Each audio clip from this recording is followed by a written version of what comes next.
Hey everyone, really happy to say today's episode is brought to you by BCB Group. You're going to be hearing more about them later on in the show, but for now, let's go to today's interview, which is a very special conversation with Porter Collins and Vincent Daniel. I am so glad to have you both here. Welcome, Porter Collins and Vincent Daniel of Seawolf Capital. Thanks. Great to be here. Love being here. So you two are well known for being very pivotal in the Big Short in the 2008 financial crisis, shorting housing and housing bonds via credit default swaps. That's really only going to be a tangential to what we're our talk today. Where I want to start is with a comment that you made to me, Porter, earlier, that you were the last investors to fight the Fed and win in 2008, and that might not have been an advantage in the last decade of the 2010s. Tell us quickly about what you mean when you said bet against the Fed, and then also why did that sort of psychology that was built, why was that perhaps a disadvantage in the last decade? Well, a lot of investing is, where you came from, how you grew up, how you were taught. And, we grew up and we lived through, Vinny lived through the subprime auto crisis. I wasn't quite in the business yet then. And then in the dot-com crash and then the '08 crash. And so, we obviously have a bearish tilt to us because we've seen, and we cover financials. And so you see rolling credit cycles all the time, and if you do on a global basis, you see Japan blow up. You see, wherever there's growth, eventually it dies and stuff blows up. And so having lived through different cycles, I think we have that bias. And then, when '08 hit, we were really on point. We knew what was going on. We saw it in the data. We knew where all the bonds were hiding, and we were really ahead of things.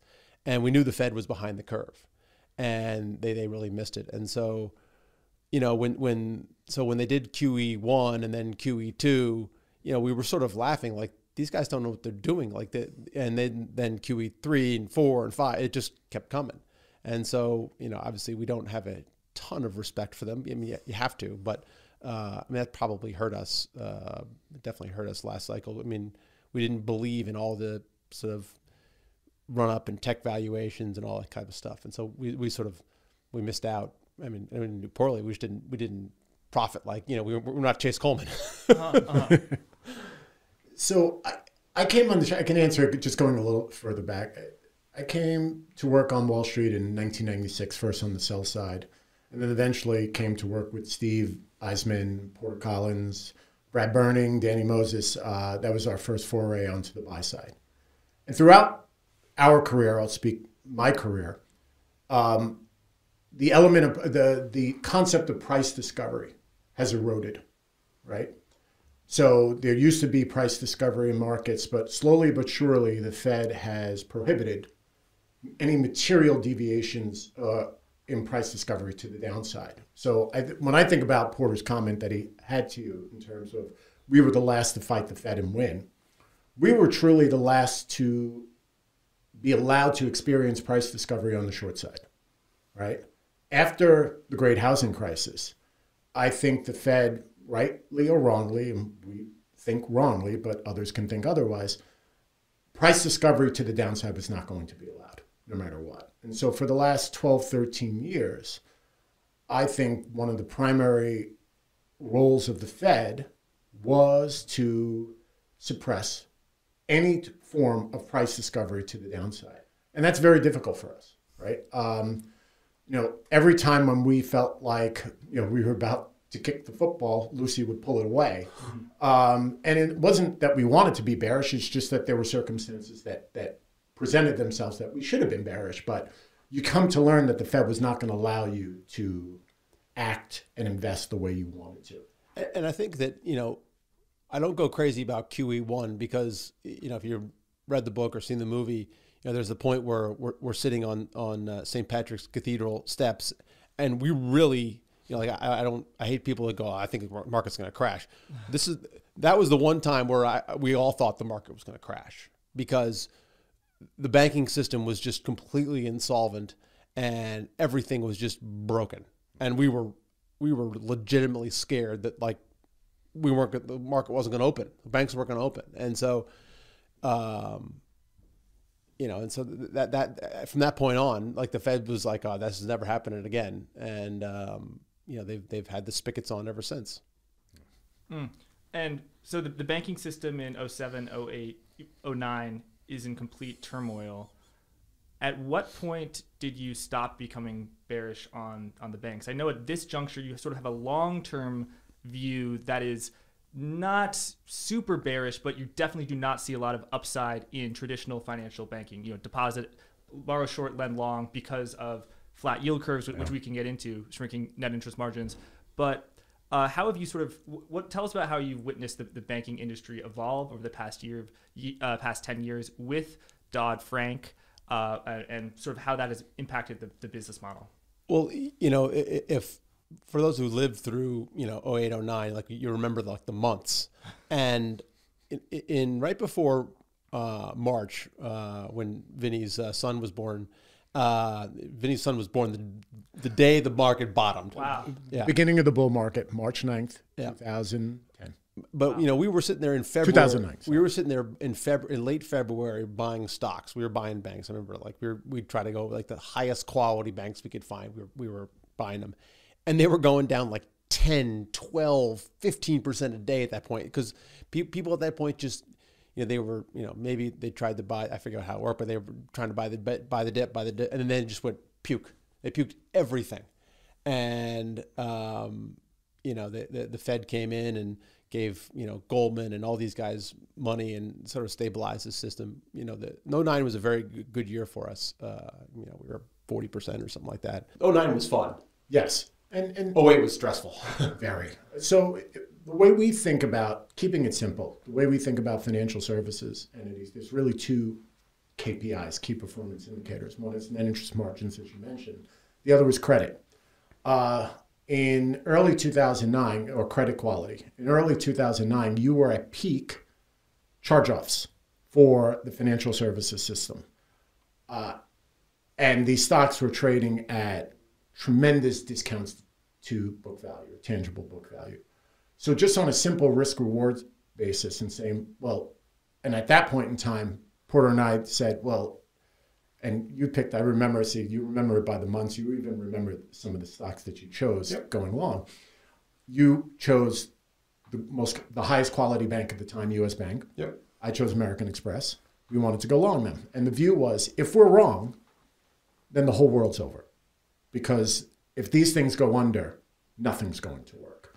And that's how low these stocks were relative to where they were and the like. And that's the initial reason why we got bullish on the financials at that point in time. And then you had an entire recapitalization of the banking system as Dodd-Frank was coming through the pipe, which made us very bullish on financials. But then at a certain point, then what you're left with are entities that are well capitalized, which is great, but they don't necessarily have great prospects for them going forward. Rates are low, credit quality is already snapped back, and the valuations have come to normal.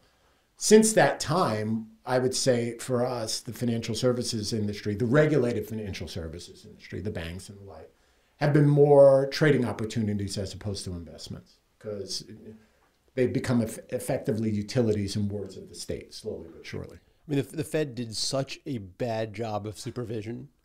Vinny and I have this running debate of who's the worst Fed president ever between Bernanke and Greenspan. And I always say Greenspan because he allowed all this mess to start with the non-regulation of the financials. But after 08, they heavily regulated them. And one of the tools for a company is the use of its balance sheet, right? If you're a balance sheet intensive company, you can either shrink and buy back stock or whatever. But the banks weren't allowed to do anything. I mean, they once a year, finally, I think they got permission in like 2015 to maybe return capital or something like that.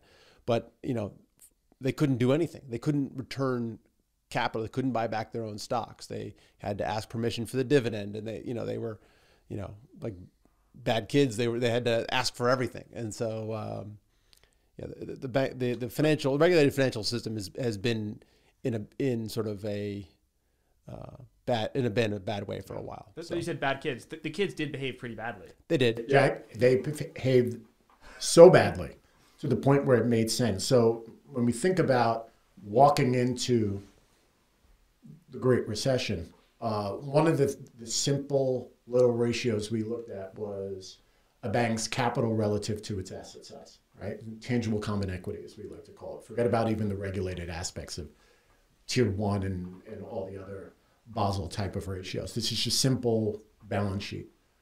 The large banks had, for every $100 of assets they had in the range of between $2 and $2.50 of equity. So 50 to 1 leverage. Correct. And 50 to 1 leverage on assets collateralized by housing that were significantly overvalued.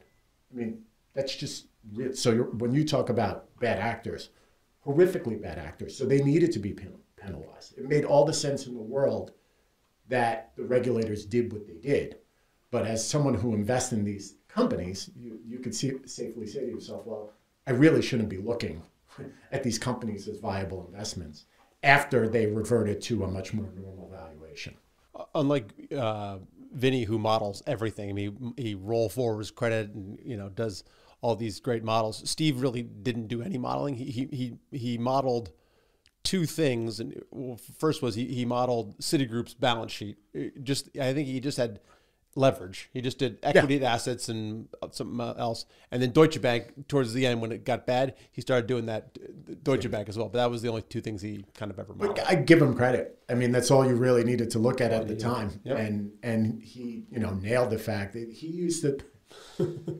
Whenever Citi reported, he was like a kid in a candy store, waiting to just put his simple balance sheet in and to see where the ratio was. And then, of course, he would go and call every single analyst and tell them about this stupid, simple ratio. But it was so correct. They just did not have enough capital. There's some fantastic Steve stories through the crisis. I mean, his when he attacked, was that subprime lender? IndyMac. IndyMac. That was the call was just priceless. If you could go back and listen to, there's a transcript, if you could get your hold of it, where he got very upset that the CEO at the time of IndyMac, Mike Perry, yelled at a young analyst. And Steve felt like he owed the community so he gets on the call. At that time, they allowed buy-side people on the call, which you don't really do that much anymore. And he berated Mike Perry on the call. And the stock got shellacked. I mean, as soon as Steve started speaking, the stock was just gapping down $1 at a time. So they failed. Yes, they did. To very few at the time, yourselves included, it was evident how ridiculous that was, where you had something rated AAA, but it was comprised of stuff that was nowhere close to AAA, and that was being allowed to be on the bank's balance sheet at a certain ratio as if it was a treasury bond or something like that. Looking back now to everyone, that is very ridiculous and pretty nuts. Is there anything right now at this time in 2022 that is as nuts as that? Mm-hmm. That would be interesting. I mean, to me, what's as nuts right now is not necessarily something I see on company balance sheets. It's really the leverage associated and the money printing associated with the central bank, and what we view as expanding the Fed balance sheet.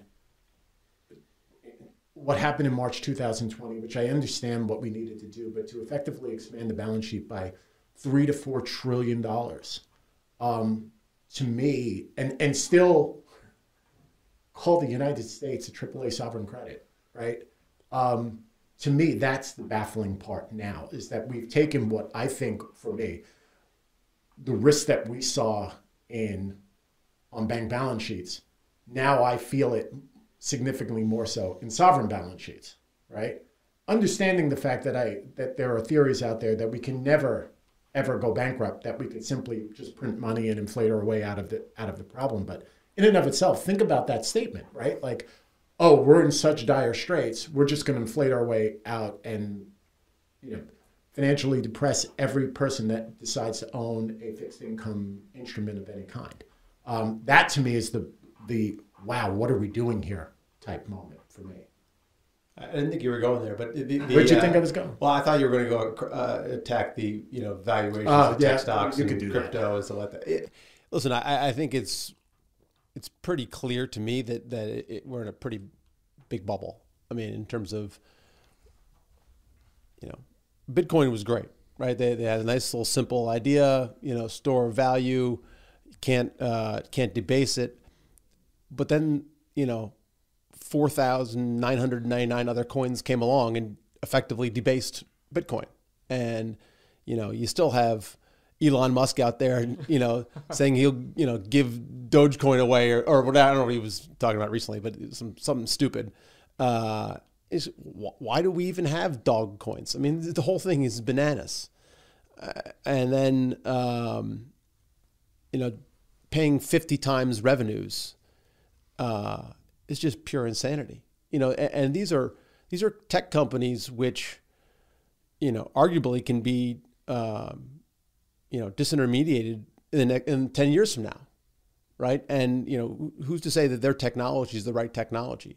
And, there's 1,000 companies going after payments, and there's not going to be, that many winners. And so paying these crazy valuations is not smart, in my opinion.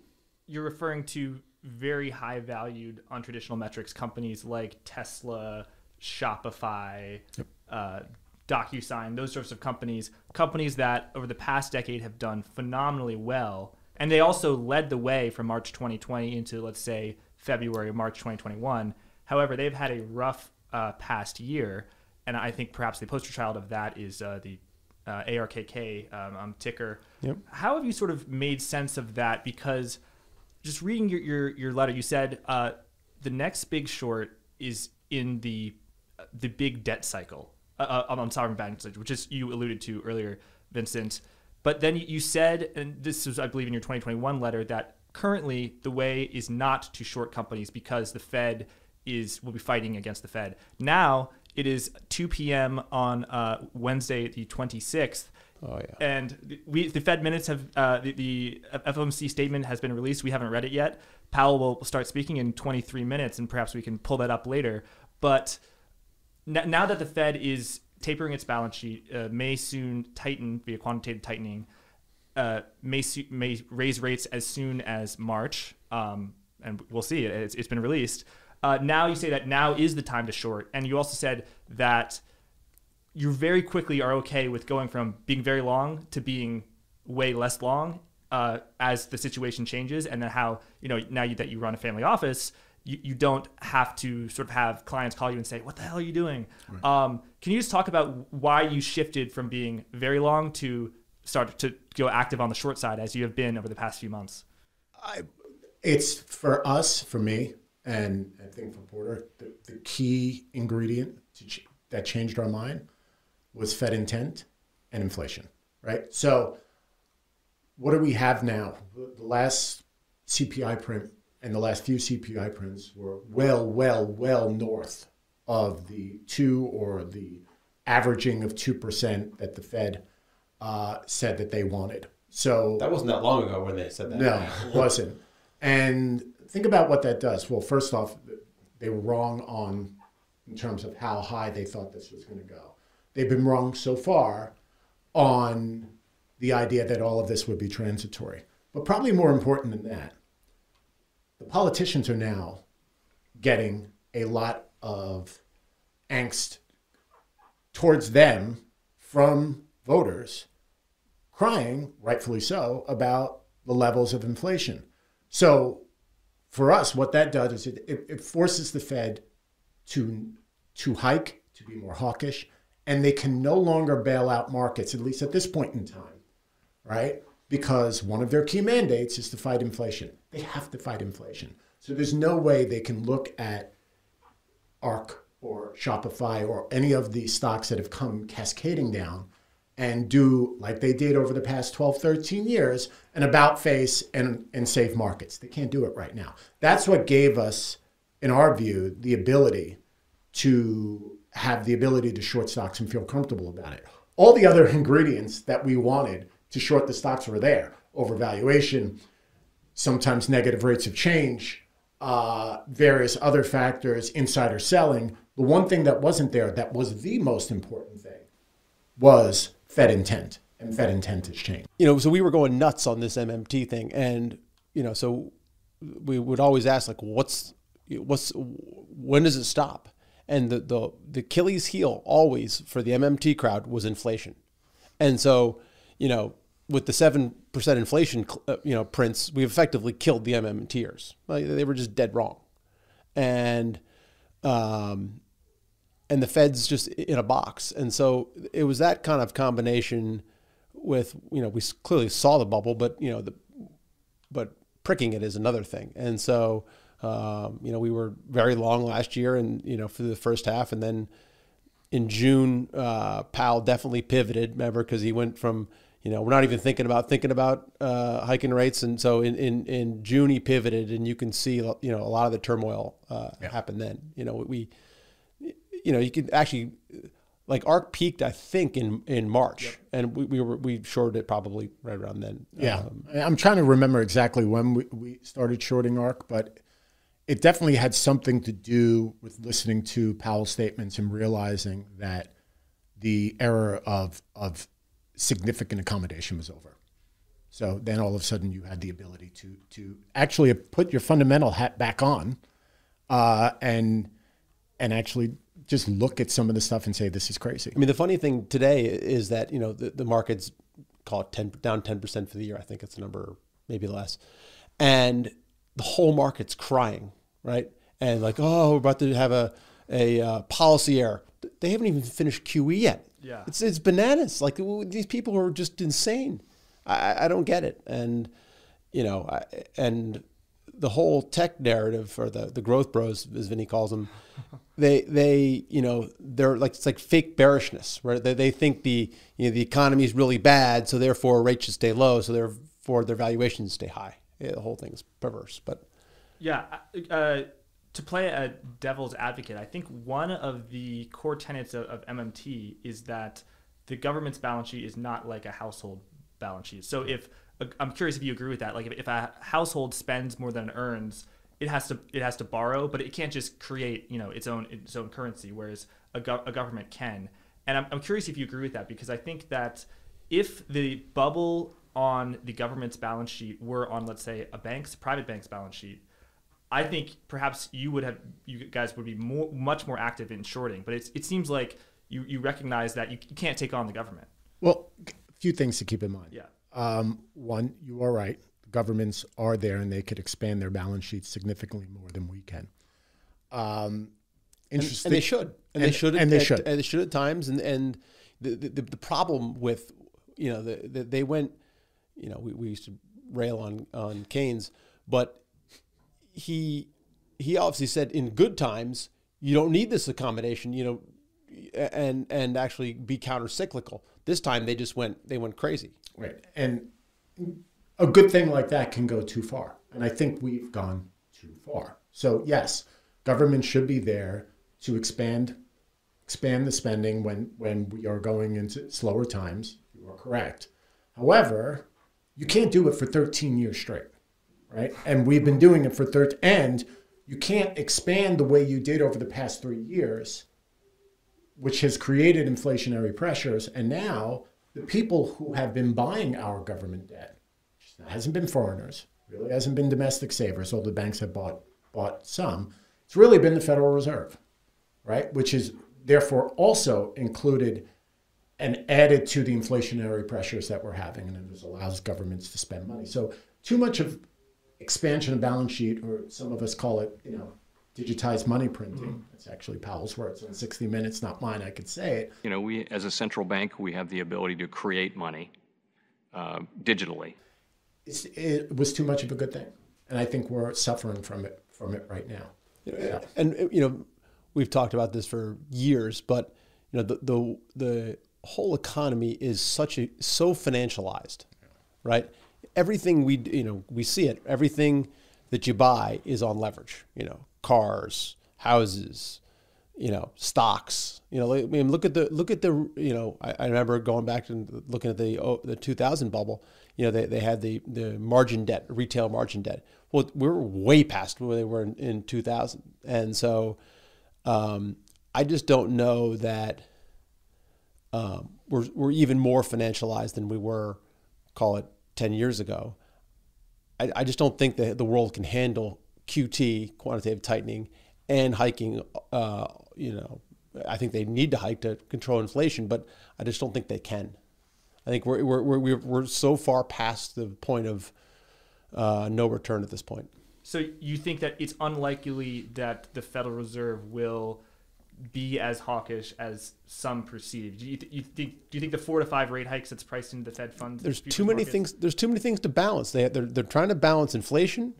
They're trying to someone needs to buy our debt, and they're trying to keep the wealth effect. It's just they're trying to engineer this perfect landing.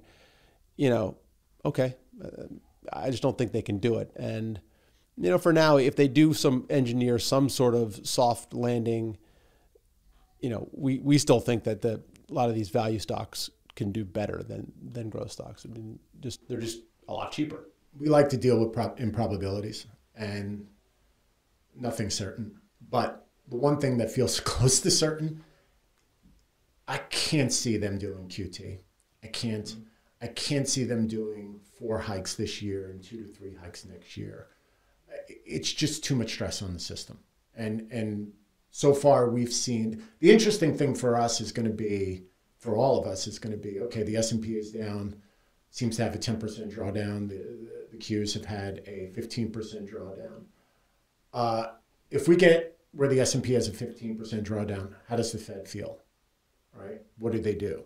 Because then all of a sudden you're starting to balance the inflationary forces that they're feeling, not just inflation, but from the politicians, to, let's fast forward the clock, the angst that people are feeling because FANG stocks are down 20% and there's a huge wealth effect.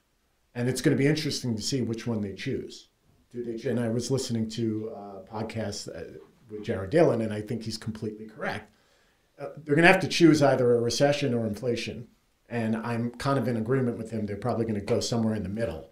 But at some point, they're going to have to make a decision. I think the decision right now for them is easy. We have to fight inflation. I mean, President Biden is going on in every single press conference, and he's actually tilted towards the Fed to say, do something about it. It's hard for me to believe they're going to do a 180 and start becoming accommodative again. I love Jared, and I think the full extent of his thesis is not only is the Fed going to try and choose the middle path between a recession and inflation, I think what he said is that if they do that, they might actually cause both. Correct. What do you think of that? Yeah, and so far, for the past 10, 12 years, the Fed's words, they've learned that their words are just as important a policy tool as and it's actually even more useful than actually doing something. So I believe that at some point they're going to try and change the verbiage of the narrative of hawkishness from super hawkish to less hawkish, hoping that the markets reprieve. I think we're going to get both. I think it's more probable that Jared's right and that we get both rather than we get one or the other. Where I'm unsure right now is the path of the economy without quantitative easing, without fiscal stimulus, and without the fiscal stimulus, child tax credits, you pulling all that stuff out, and without the wealth effect of all these stocks going up like they have. I don't know how much pull forward is in the actual economy, right? How much extra tech spending happened, and how much extra baseballs at Dick's Sporting Goods did we buy? The economy could do okay for the next year, but again, our biggest issue is the sovereign leverage. There's not that much that they're out of bullets. So at this point. The consumer balance sheets and the corporate balance sheets are fine. The debt, the government took on all the debt. Why is it that you think that quantitative tightening or just monetary tightening, whether it's raising rates or QT, will be good for value stocks, but not good for those hyper growth stocks. One could argue, and perhaps an analyst at ARK Invest might, that this sort of tightening of monetary policy you're right, it's going to be bad for demand. So people are going to be ordering less. They're going to be spending less. So shipping rates are going to go down. People are going to be traveling less. There's going to be less demand for energy. But in that environment of, and I'm not saying I believe this, but in that environment of growth slowing, as you say, growth slowing is good for growth stocks. What do you make of that? I mean, listen, we've been long shipping stocks for a while, and if you look at the shipping estimates, they've factored in 50% cut to EPS this year, and then another 50% next year. So it's factored in, right? They're trading at forward priced earnings of like 3, right? It's like or 1. lower. Yeah. And listen, and these companies have tremendous amounts of cash, and funny enough that shipping rates haven't come down, and so we like to always press on if you have a thesis, figuring out where the consensus is wrong, and just like we're big in oil and gas stocks, and the curve was severely backwardated, and we just believe that was wrong, right? And then the same thing with shipping, like the rates were super backwardated, and so we just thought that was wrong, and so it's playing out right now for us. But that's what we like to do. And I also think about it from bottom up, top down thesis, which Porter gave a lot of the bottom up. The underlying fundamentals of things like shipping are phenomenal. Just the demand side, as well as, more importantly, almost the supply side. They're just not making. They were not making that many ships for the past 5 to 7 years. But to get back to your question, because I think it's interesting, you are right. If they tighten too much, we are going to have significantly slower economic growth, and all these value names are not going to work. That's my opinion, and it is our view that at some point, it's our view that the Fed's is not looking to tank the economy. If we were of the perspective that we were truly in a Volcker moment, where they were actually going to send us into a recession to fight the inflation that we're seeing right now, then we should not be long any of the names that we're long. I don't believe that. I believe at some point the Fed is going to, quote, blink. They are going to acquiesce to markets. I didn't think it was going to be, I don't think it's now. It could be another 10% in the S&P. But at some point they're going to change their tune and change their narrative such that they're not as hawkish as people think. And they're going to have to do that because you are right. They will tank the economy if they tighten way too hard. To me, that's not highly probable right now. And from our perspective is, the way we're thinking about it is that we're sitting on now almost all long-term capital gains on this stuff. And, if things turn down, we're just going to heave them overboard, right? They'll be gone. Nice. And so we'll be in cash. And so listen, we have that ability, and it's one of the reasons we set up like we are, and so sometimes you just don't want to do anything. Sometimes doing nothing, sitting in cash is a great idea, and sitting in gold or something safe. Can you tell us a little bit about what it's like to short stocks when you? Yeah, I know. Painful. Really, really tough. When you, how should I say this? Some stocks, they say it's a bottom. Oh, the stock has gone down 80%. It only can go down 20% more. No, a stock down 80% can go down 80%. And people who said, oh, Bear Stearns, it went from $50 to $20, it's a buy. That was incredibly wrong. Likewise, there are people saying, hey, this stock was trading at 50 price to sales. Now it's at 20 price to sales. So it's a bargain. I take it you don't agree with that, but is there some point at which, let's say Peloton's at $2 a share where you're saying, hey, this is actually a buy? Well, let's kind of, we can go deeper into this, but from financial guys, we were originally financial guys, and there's basically no capital left in people running financials, like long only finance. There's no one left, right? One of our friends today is one of the sort of last hedge funds standing. He got redeemed because it was the best performing fund last year, but he didn't have an extra compliance officer. I mean, that's how stupid people are. But that aside, there's no money, right? These people don't control assets. Look, how many people control energy funds? Like there's none there. All the incremental capital, almost exclusively, has gone to people with a growth mandate, right? Look at all the hedge funds. They're all down the same because they all own the same stocks, right? Because all the flows went to Tiger, went to Co2, went to D1.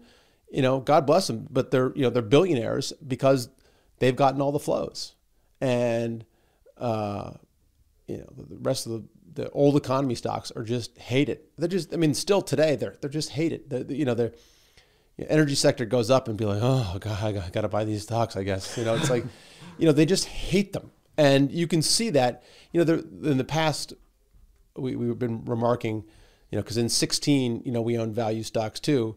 And when everything sold off, value stocks went down more than tech did. Really? And so we were sitting there going, oh man, we're going to get demolished in our value stocks this year. And surprisingly, they've actually gone up. And our shorts have gone down. It's the first time we've seen this in a long time. Year-to-date energy, I think, is the only S&P sector to be up. Yeah, sorry. Go ahead. So the way I was thinking about it, so I've seen 2 bear cycles right now. And I've been in a professional seat where I've seen 2 bear cycles. The first time I was on the sell side, that was the 99 tech bubble. And then, of course, the Great Recession. Both of them are different. So to answer your question, like for something, the 50 times sales was the 99-2000 cycle.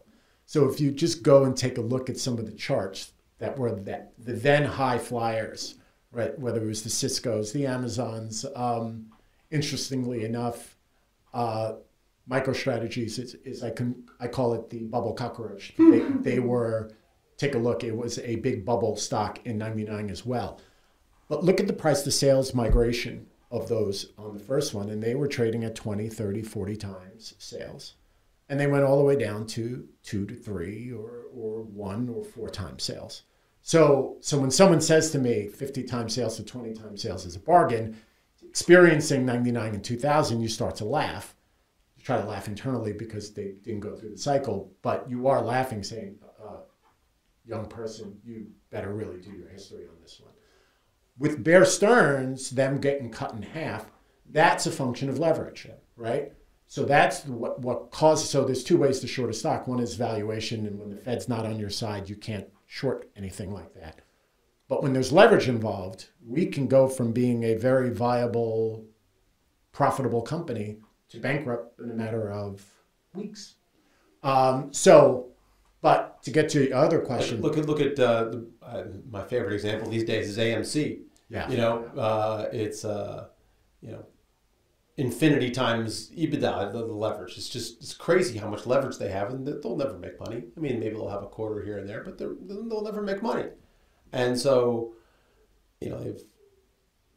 it's going to get, it's going to go, when people stop going to the movie theater and they finally figure out what normalized EBITDA is, stocks can get creamed. Yeah, but I want to get bullish for a second. So no, I'm serious. So if you think about what happened in 99, 2000, let's take Peloton, for example. Mm-hmm. I'm not saying we're not long the stock, but there is a level, if your balance sheet is correct, and if there are underlying assets in the company that are worth something, at a certain price, it might take longer than people would like, and we could get into the concept that we believe wholeheartedly in duration. But at a certain point, there might be intrinsic value in a name like Peloton. But then you have to start doing work. Is the balance sheet okay? How's the cash burn?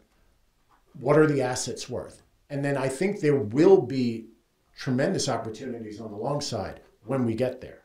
And that's what we saw in 99, 2000 was that a lot of these broken down or text names that didn't work, Amazon was probably exhibit A. There was tremendous opportunities. And I think that's going to happen. We just got to get through this negative part of the cycle. Look what's happened to the energy sector is that, post, them melting all this money in the shale patch, they've had to really show a lot of discipline, and people didn't believe them that they're going to cut their debt. They didn't believe them that they're actually going to return capital to shareholders. And once they finally did that, you got the investors back. But, when you burn investors, people just don't come back for a while.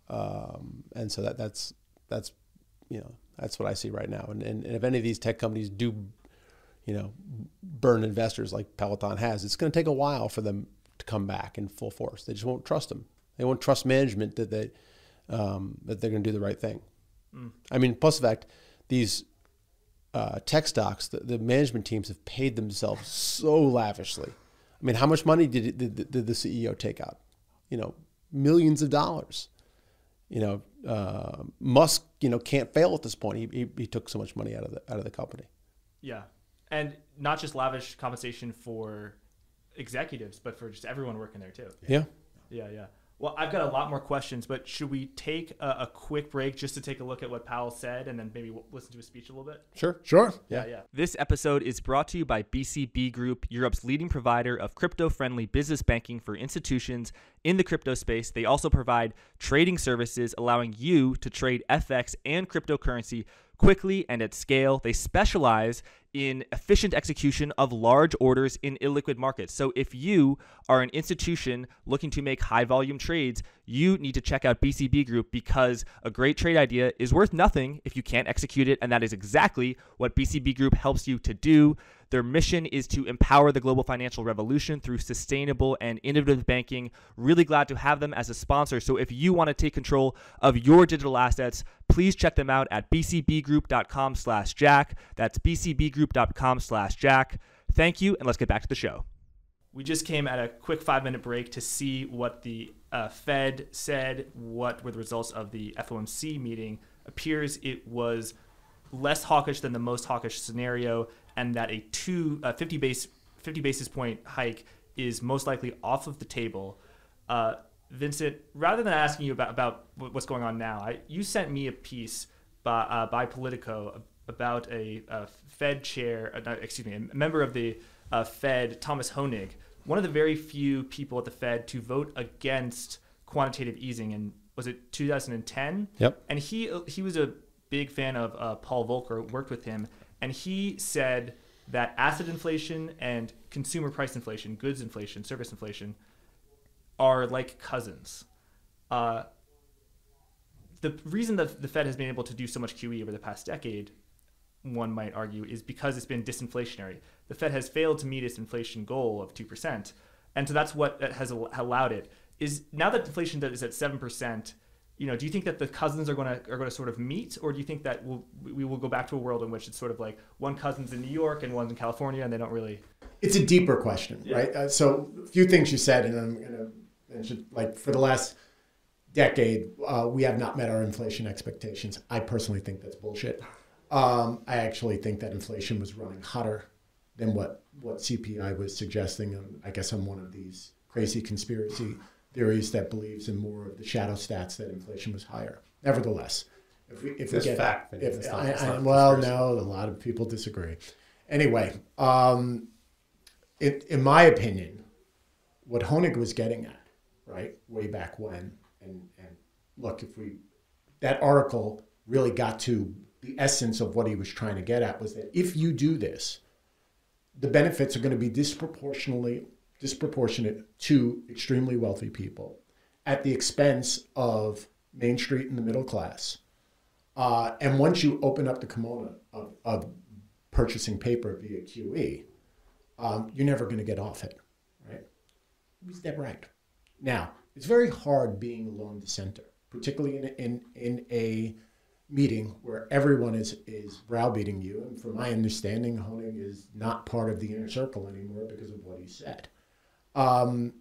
However, I actually think he was probably the one adult in the room that realized what were the implications of what we did. Now, If you remember, Meredith Whitney was a big Tom Honig fan, yes. you can call it 10 years ago. And through her, we actually got to speak and meet with him. Yeah.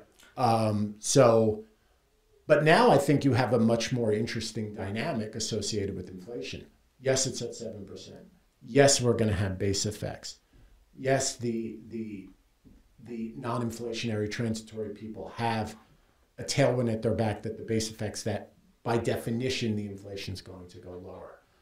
We're spending a little bit more time thinking about what's going to happen to core inflation, rents, wages. And I actually think the key variable that I will be tracking is, have we broken the 40-year spell against labor in terms of pricing power. We'll see. But I think it's slightly more probable than it's been in my career that labor might have some hand in terms of wage price appreciation.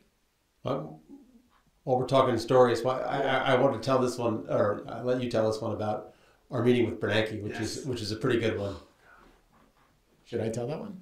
Well, sure. The only part I want to chime in is that Vincent was very much like his mentor Steve for the meetings. You know, Steve, whenever he had a big meeting, he'd be very excited and go sit next to the CEO to ask his one question, then he'd get up and leave.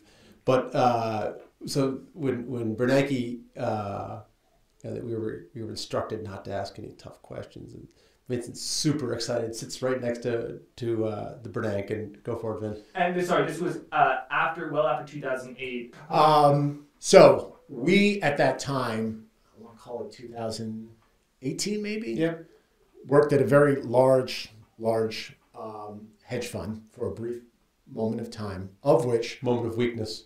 Yes, of which Bernanke was a consultant for that very, very large hedge fund. And the various departments got to meet with the Bernanke, right? And he could espouse his wisdom on us. And they typically did it right before big FOMC meetings, right? So this was a big FOMC meeting. He was talking about what he thinks they're going to say and how they're going to do it. He knew exactly what they were going to say. Exactly. But I was getting angry during the meeting because here I'm looking at and I'm staring at who I think is one of the key adversaries of the last 10, 12 years of lack of price discovery. So I finally... And I'm on the side cracking up because I know Vinny's because he knows, and I'm like grinding my teeth and I'm like, you know, I have a lot of quirks and then like, and tics and I'm like, and then finally I just blurt out and say, okay. And I asked him the question I wanted to ask him, which was some might say and argue, and I might be on this side, that the Fed enabled, right, the excessive spending of the U.S. government, which allowed all these fiscal deficits to occur, which allowed the suppression of volatility, which has basically caused all the issues. But I tried to say it in an extremely polite, intellectual manner. And he looks at me and he says, I completely disagree. Bangs the table, gets up and leaves. Yes. Meeting over. Wow. Right?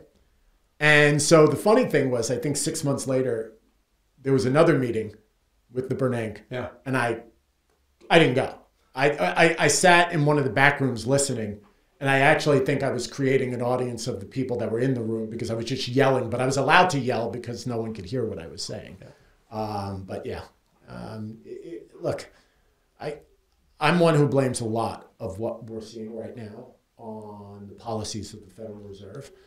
Understanding that the government they enabled the government to spend what they did, but this is supposed to be allegedly or academically supposed to be an independent body, right?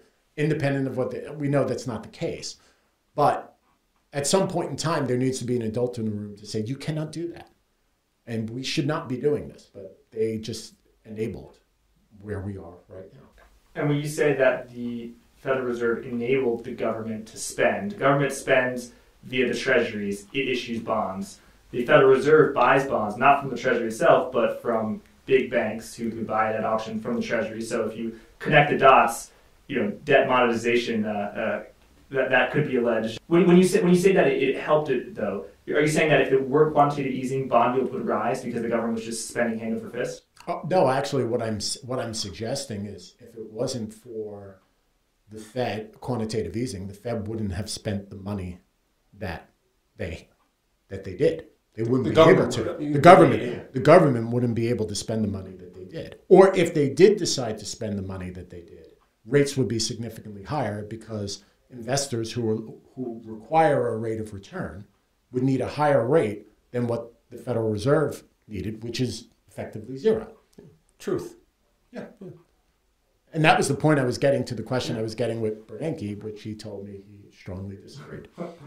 That's a great story. But so the fact that bond yields, particularly 10-year, 20-year, 30-year, are so below the current level of inflation is quite striking. Porter, what do you make of that? I mean, I've said that the whole yield curve has been manipulated. I mean, obviously everything under 5 years is definitely manipulated by the Fed. You know, and I even think that longer term rates are manipulated by the Fed and by just general central banks. So, you know, and I think rates can't really go up because people know that just there's not that without, you know, the fiscal and monetary stimulus, there's just not that much growth to the economy. And the Fed sort of said that with their R star that, you know, that's looking like it's, you know, 1.5 going towards 0 at this point. And that's our problem with the economy. Is there's just so much debt and there's just not a lot of growth to it. And, you know, at some point this, you know, the rubber's going to hit the road in terms of what are we going to do? And so I just think we're probably closer to that moment here. And so, I mean, I'm sort of getting more bearish by the second. I should probably, you know. I gotta go. Yeah, I gotta go. I gotta pitch my stocks. Yeah, you're like the president of El Salvador who trades the country's Bitcoin on his phone. You're like, I gotta go on my phone. I mean, what Michael Saylor's done to his company is outrageous. I mean, to bet the farm, you know, 21 times, net debt to EBITDA on a Bitcoin bet with 2 converts that are, you know, pennies in the dollar right now. The whole thing is bananas. And so, you know, it's another classic bubble sign, right? I'm not saying whether buying MicroStrategy or Bitcoin was a good or a bad idea, but what I am asserting is that it was a much better idea than buying the convertible debt because you had, you know, very low upside, right? And tons of downside. What were people thinking? I mean, it's just, I don't know. Yeah. And you know, the you know, the whole junk bond bubble is a whole nother issue, right? So, you know, just they've artificially suppressed interest rates for, you know, they're buying junk rated debt and artificially suppressing the cost of capital for these companies. Right. And so that's when Vincent talks about price discovery. There is not much price discovery in this market, even after, you know, sell off. Well, the interesting thing about the current market right now is that despite the calamity that has been happening in equity markets, fixed income markets haven't really, particularly credit markets, haven't really moved all that much, which I think is interesting in the fact that to get a true meltdown, or said differently, to truly get the Fed off the hawkish pivot that they made, you're going to need credit markets to go south, for credit spreads to widen. Still doing QE To destroy the wealth effect. Well, not just to destroy the wealth effect, to destroy the flow of money that is flowing through the system, right? Because when that starts to happen, then all of a sudden if the credit markets aren't working, then we really have a problem, and the Fed knows it, and then they're going to have to act. Right now, the credit markets are behaving, and I think they're behaving because while I would have believed that the growth bros had the equity, the Fed put, and I believe they do, the real Fed put exists in fixed income markets. Those can't widen. Now, I personally would like to see a little price discovery in everything, but my view is, I think in reality, if we're thinking about how we're going to apply our portfolio, I'm of the belief that if they do widen, the Fed's going to have to change their tune. You can see why we weren't very good marketers of our fund. I mean, we're just, no one wants to be bearish. Nobody. Like and you know, it's just terrible. Except at the bottom, then they want to be bearish. Yeah. No, except at the bottom. No one likes a bear. Nobody. No, except at the bottom, they'll actually start watching The Big Short again, and then, you know, you'll see it come out on HBO or Showtime. That probably will mark the bottom. Yeah, the last 5 minutes, and then, you know. Yeah. So does that environment where credit spreads aren't really moving, but you're having a huge compression in high multiple tech stocks, does that make you think that 99 is a better analog than 2008 for right now? Oh yeah. I personally think it is. Yeah. Yeah, I do. It feels that way. Yeah, it definitely feels that way. And so, you know, getting back, it was a question you asked, I think earlier before, when I was talking about my biggest, like, what seems so warped is like bank balance sheets, which is sovereign debt. Living in 99 and 2000, it feels more like that I think the equity and the derivatives of the tech bubble that we have created is going to unwind, which didn't bring down the entire system. So if we think about what we expect next, assuming the Fed remains hawkish, and we do believe that will happen, the next shoe to drop is VC private capital, right? Where those marks are still significantly elevated. And I don't know how they can remain elevated when the one bastion of price discovery they have, or they're out, so to speak, which is public markets, has dropped 50, 40, 50, 60%. There's no way these private companies are worth what they're worth if the public mark is significantly lower. You know, it goes back to, this is bringing up old anger. I don't know why I do this to myself, but you know, we eclipsed the IPO market of 2000 last year, right? I think the regular IPOs eclipsed it, and then you tack on the SPACs. It was right there. You know, it always goes back to, you know, follow the money. And, you know, the investment bankers are always looking for a deal. And, you know, in 2006, it was the CDO machine. You know, they fed it like crazy, and they were making tons of money. And, you know, this year it was the equity capital markets and debt capital markets. These guys made a ton of money. And, you know, when they do these IPOs, they don't just IPO the company, they game it, right? They only list like 5% of the company, and then they shoot these things to create. They need a first day bounce. Yeah, and so the whole thing's a game. And so, you know, I think you know, as you get older and see how, you know, understand how the game works, you know, we were able to last year really pick apart when the unlocks were starting to come. And, you know, one of our favorite was Robinhood last year. That was fun, where we're like, this thing is going to fall. And, you know, if we didn't sort of anticipate this big of a retail crash, and 70 to 13 in 3 months. Yeah, well, that was part of the unlock. The stock was just way too overvalued. And for a company that, you know, basically was bailed out twice during COVID, you know, the investor had to inject money in because they basically would have failed, Bear Stearns style. Right. And so, you know, people have very short memories. Yeah, it's amazing. But are there other companies that aren't a tech stock? They're not a platform stock, but they have multiples, or they had multiples like one. I'm thinking of, you know, I have some oat milk this morning, like Oatly, that one, or Allbirds. I don't know, maybe I love Allbirds, but it's trading, you know, it's a stock that's trading as if it's like a tech stock. Or a Yeti, or there's a lot of stuff. Or Beyond Meat, or there's Peloton, I guess it's not really a tech stock. It was an equipment manufacturer with an attached potential annuity stream. Yeah, and take it even a little step further, the annuity, low growth, thinking McDonald's, Procter & Gamble, just the low rate of interest allowed people to elevate the multiples of these names and treat them more like long duration bonds.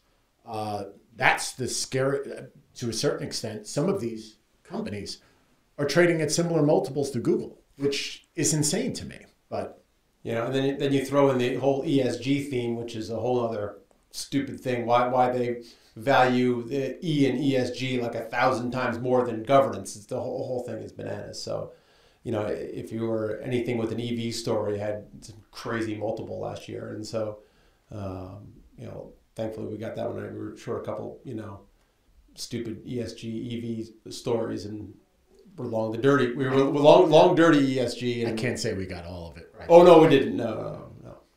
No, because we got road grid by Tesla. Yeah. We got Musk. We've all been there. What? Still short it though. Probably get crushed in earnings tonight.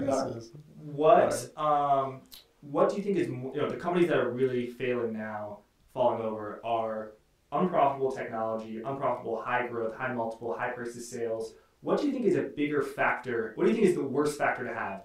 Being ridiculously overpriced in terms of price to sales, but profitable. I might, you know, propose a Snowflake, or something that on a price to sales multiple isn't, you know, at 100, but it's just not that profitable of a business. I think it's the non-profitable entities, because right now, or what we had up until a few months ago, was a zero cost of equity capital for these companies. They had the ability to lose money, and they had a mandate to lose money. And investors gave them the benefit of the doubt, hoping that their TAMs would be achieved by 2035. What we've seen is that rug has been pulled out underneath them. And so all of a sudden, I hate to say it, but we mentioned it a few times, Peloton has been the modern day poster child. that once the rug is pulled out and you actually have to start making money because you have a massive cash burn and investors aren't going to give you money again, then all of a sudden you have to alter your entire operations. You sadly have to fire personnel and employees, and there goes your growth. The crazy thing is, a long time ago, like these one-hit wonders, during the one hit, actually made a lot of money. Peloton never made a dime. No, it's just crazy. You know, the subprime originators at one point printed a lot of cash. And, you know, conversely, a name like Snowflake or think of an Amazon or Microsoft reported last night. I'm not saying Microsoft is a super high multiple, but these companies who are extremely profitable with high margins, they'll be okay. Yeah. The stocks might go down a lot, but they'll be fine, assuming their underlying business models are fine. I would not want to be in the camp right now of a non-profitable tech company or a non-profitable company. Forget about tech. A non-profitable company that was reliant on 3 to 4 or 5 equity raises to achieve their TAM potential. Yeah. Again, the SPACs really, the bankers got a hold of the SPAC market, and they went wild on. You know, when you were if you were buying a SPAC at $10, you were overpaying on like a PE basis, a takeout. You were paying full valuation for these companies, and it made no sense. Absolutely, we actually went down the road of maybe trying to do a SPAC, and we looked at each other and said, "This is all BS. This is not us. This is all BS." I laughed when I read that because I knew it's not your style. Oh no! So we were like, you had to see us when we were going through it, and just speaking to bankers, and you're just sitting there and you're like, I can't live with myself doing this. This is just not who we are. You can't get us in front of people marketing, and I can't bullshit to people. Exactly. It just wouldn't work. So, I think you had that with Bill Ackman had a SPAC where he wanted to buy very good companies. Forget one of them, but the other one was Bloomberg. Correct. But the goal, a successful SPAC is for a promoter, for someone who has a SPAC, is one that does a deal quickly. And the quality doesn't that matter. Like, his standards were way too high. So I don't think they've made a deal yet. Bill Ackman's a funny guy. I mean, you know, a lot of stuff I shake my head, and then a lot of stuff, you know, he does a really good job as a value investor, you know. But then he did his famous fund of one to Target stores. Target, yeah. Yeah, it's bananas. Herbalife as well. But yeah. I mean, all in all, I mean, he's really shown his stripes through the years. Yeah. I mean, there's some. Yeah. So after 2008, the CDO machine, the securitization, that whole environment was a tiny fraction of what it was. It really became something like a hinterland of finance. Do you think now that we've had a huge crash in SPACs, where SPACs that were trading at $10 and then they went up to $25 are now trading at $2?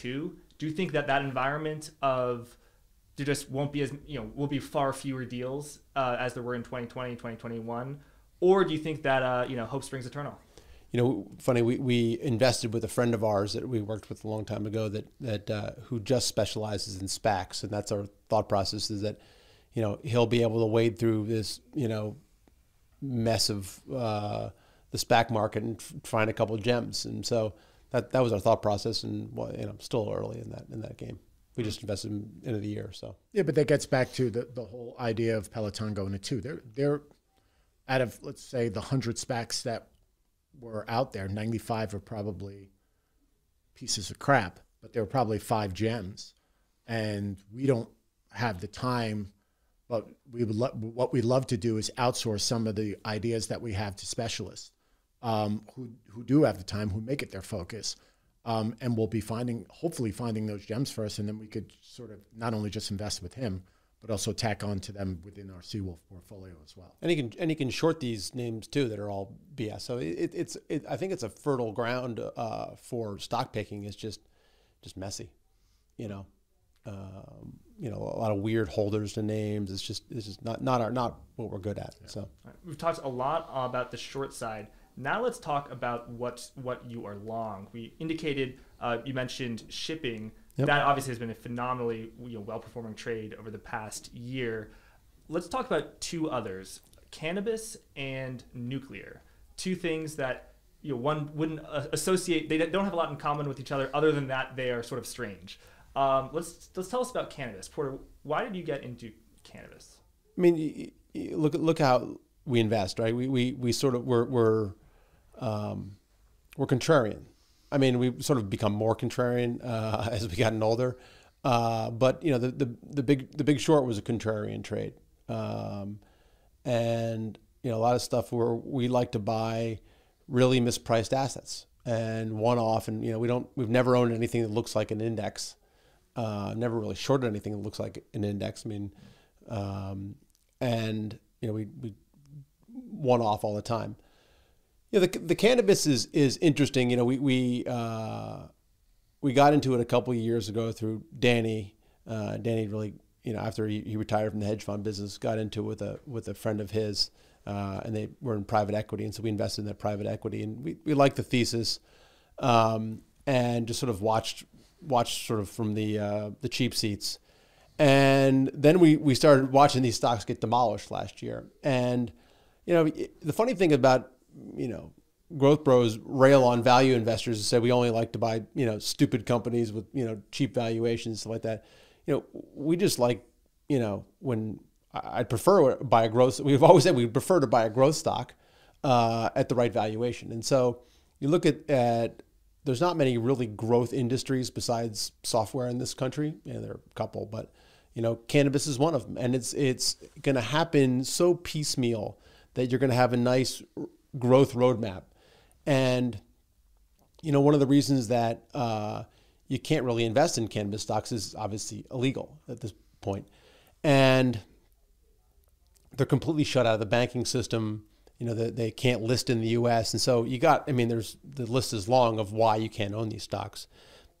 And our thought process is that if the safe banking bill passes, it'll be a just massive catalyst to unlock a lot of the value and to allow people to see what is a great little growth industry. And, you know, the cost of capital is going to come down, tax rates will come down, the ability to, you know, be in indices will go up. It's sort of like 3 or 4 simple catalysts that allow massive re-rates. And so, I mean, also a lot of stuff we do, you know, Vin and I aren't the smartest guys out there. We use our common sense. You know, and you know, people come up with fancy DCF models. We don't do that. You know, we make reasonable assumptions and put in, you know, great risk reward trades, and that's what we do all day long. And so, you know, we think this is at this point a washed out good risk reward trade that, you know, even if they don't get the safe bill passed, you know, I think that the growth will kind of carry us, and they're sort of GARPy names at this point, growth at reasonable price. And so that's sort of the thought process there. The only thing I'll add, which adds to the element of cannabis and probably uranium in a lot of our trades as well, investments as well, is this concept of duration. So in this second generation of Seawolf, right now it's just our money. So our duration is infinite. And to us, duration is one of the most vital factors that is required for people like us to make outsized returns. We don't know when federal legislation is going to pass for cannabis. It could be this year, it could be next year. We're hoping it's this year, but we don't know. And so when people ask me what's the catalyst and when is it going to work, the answer is I sadly do not know. But what I do know is that I think it's highly probable that it will pass, because it seems like both sides of the aisle seem to want to pass it. And when it does, this could be one of those investments that give 3 to 5x type returns on your investment. And that's the stuff we like to be involved in. I know maybe that's not sexy anymore, you know, looking 10 baggers, 100 baggers. Those are probably long gone right now, but fair. But like, if we were running institutional capital, their tolerance for pain of an investment, and it's not big for us yet, but at some point it probably will be. Their tolerance of pain for something that might not work two or 3 months is extremely low.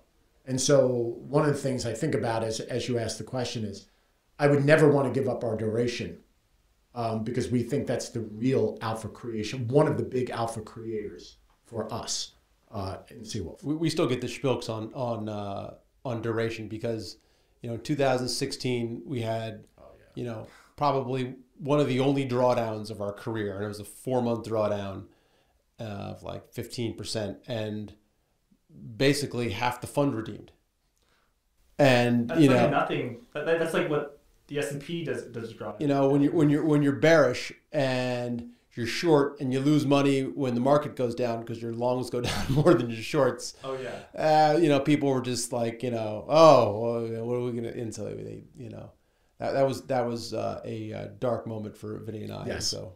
Yeah, I actually was thinking about it today. It's weird how investors react to when people had a view at a time. There's this saying that you never get fired for being bullish when everyone else is bullish, even if it goes down, but you do get fired for being bearish when everyone else is bullish and it goes up. I was thinking that in March 2020, there were some hyper bulls and hyper bears. The hyper bulls obviously were right, but it seems like people still have way more respect for the hyper bears, even though they're wrong, than the hyper bulls. Yeah, I don't know. The hyper bulls are a lot wealthier than the hyper bears. I will tell you that. We're not flying around in private jets, nor even if we made money, we would not be doing that. No. But Vincent doesn't even have a Peloton. I called him. He was on the bike. And, Well, also, when you want to short a stock, the last thing you want to do is provide 1980s workout bike. It is. It's horrible. But the last thing you want to do is provide them additional revenue streams. Not only that, I always felt like exercise bikes of any kind was a fad. So why in the world am I going to lock up to an annuity stream? But I tend to be more on the frugal, cheap side, sadly. Yeah. When we try to live our value investor ways, there's funny you find a value investor who flies around in private jets. Like, you're not really a value investor. You can't do that. Do you even drink Coca-Cola? Yeah. I do. I like the Coke Zero, but our friend Jordan is a pretty good value investor, and he drives around in his Pontiac. Yeah, his Pontiac, green Pontiac, 1975, I think it is. Yeah. What specifically? What sector of the marijuana business are you most bullish on? Because when I think of just like, let's say, growing the plant, obviously, like, being an avocado farmer is not the best business model in the world. Like, being running a dairy farm isn't the best business model. It's not Apple. It's not like you have these sort of network effects and consumer loyalty. So do you view the best businesses there as the consumer brands that are sort of like making the flower or selling the parts to the growers, selling the land to the growers? What are you sort of most constructive on in the space? I mean, I think you're still just in the very, very, very early innings of what's going to happen. And, yes, you want to sell the picks and shovels, but, there's money to be made all over the food chain, whether it's, one of the companies we've been buying is Scott's Miracle-Gro. And, we always have a tendency to like quirky and weird management teams. And, the Scott's Miracle-Gro has pivoted to the hydroponics business as well as a tack on. So we have that, and then we have companies that touch the plant as well. So I think. But one of the names that we have is rolling up various retail establishments as well as having their own brand, and they happen to be on more of the premium side, right? So the vertically integrated is appealing to us, but again, it is extremely early. The one thing we do want, because we don't know the extent of the timing of when the big bang catalyst is going to happen, is we want someone with superior balance sheets, because you want to make sure they make it through. And the other thing we did is we a friend of ours, because we don't have the patience nor time to do this, but he invested in the fixed income side and the debt instruments and of these companies, and it's a fantastic business. I mean, huge yields. Again, another example of a pretty big moat to your business or niche. And our advice to him is just to keep milking it as long as it lasts. The arb will close eventually, but it's pretty big arb at this point. Yeah. It's my understanding that at least last year, one of your highest conviction bets was in the nuclear sector, investing in nuclear energy. Why are you constructive on that space, and how are you seeing it evolve? We were sort of early. We are like everything. We were early on this. Is that our basic thesis was that people were going nuts on EV and electric vehicle. Yep. And how are you going to power the grid? A clean, like our friend Rohan came into town and he goes, you wouldn't believe how many, two-wheelers, they're called motorbikes, call them two-wheelers over there, are all electric in India. And I go, well, yeah, the dirty little secret is it's all powered by coal plants. And so, our thought process was that the only way you're going to, we can be short some, our Tesla. And on the other hand, the nuclear power was going to, power the grid that supplied all these EVs. I have two conflicting thoughts in my head when it came to nuclear, right? It's kind of funny. I strive, and I think Porter strives, we strive very hard not to be hypocrites, right? I'll get to what I'm trying to get at with that. In addition to that, you try not to develop a religion about anything, particularly in investing, you can't do so. However, if you truly believe in the academic merits of ESG, which is clean energy, and you start doing a little bit of math, and I can't say we've done all the math, you can't get there without nuclear being a viable option, right? It's just impossible. And look, sadly, Germany learned that you can't necessarily rely on wind alone. If you have a bad wind season, you're going to have some serious energy issues if you're not solely, but predominantly relying on wind. Nuclear is one of the great baseline powers that emits and produces clean energy. And that was part of the religion that I've slowly, sadly, or I've developed, that this is one of the alternatives. And I'm a big believer in energy, that there's not one category killers, that we need all of this to work together and probably have redundancies in order to make this all work. So if that's the case, then you start to really truly believe in nuclear as an option, and should be an option. What gave us the evidence and more of a fundamental basis as to why to do it is that regardless of what Europe thinks about nuclear, and that's changing, regardless of what the United States thinks about nuclear, and that's changing, both to the positive, Europe will say, China's adopting this.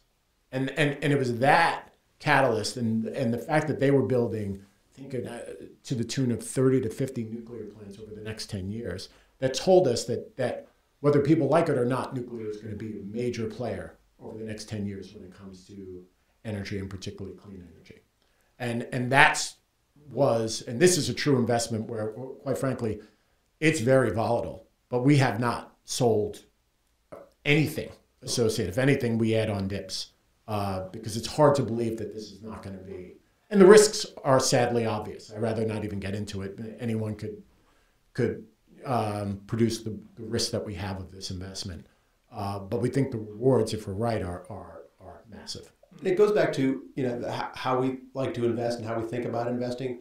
We do a lot of thematic investing. We come up with a thesis and go test it out. And the nice thing about two of us, we can call bullshit on each other. If part of this is not really working. On the nuclear idea is that we went down and where's all this power coming from? And then so that we actually got into coal, sort of the back doorway of trying to look at how the grid's powered. We look at all these coal stocks and they've been crushed by ESG. And we're like, wow, these stocks are really stinking cheap. And so, we own coal stocks and they are stinking cheap. And maybe they'll just stay this way for a long time. But, the thing is with high coal prices like this,